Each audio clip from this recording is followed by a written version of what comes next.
सकाळ सकाळी भांडेवाली बाई आली तर माझ्याकडे तर थोडेच केस होते, तरी पण घेऊन गेलो होतो.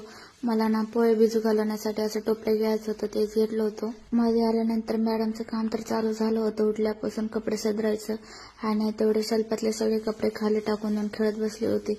शिव्या दिल्या तर लगेच लढायला लागते म्हणून त्याच्यामुळे तिला काहीच म्हणावं लागत नाही. कपडे तर टाकून गेले होते, सदराव तर मलाच लागणार होतं. मॅडमला तर कुठे शांत दिवसभर बसं वाटते.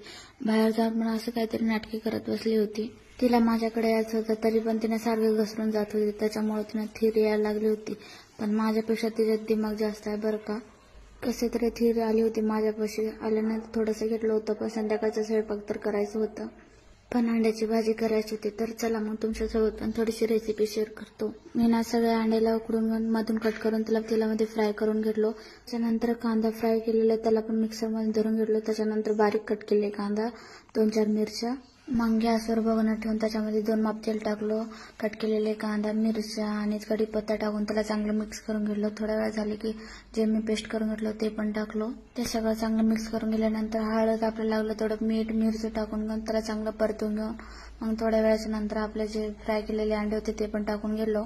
सगळं मिक्स करून गेल्याच्या नंतर खोबऱ्याचं कूट पण वरून टाकलं होतं. त्याच्यानंतर घरी जे आपलं वापरायचं मसाला आहे ते पण टाकून घेतलं होतं. त्याच्यानंतर थोडंसं पाणी टाकलं. लगेच उकळी आल्यानंतर बंद केलं. तुम्हाला तर दिसत असेल भाजी झालेली.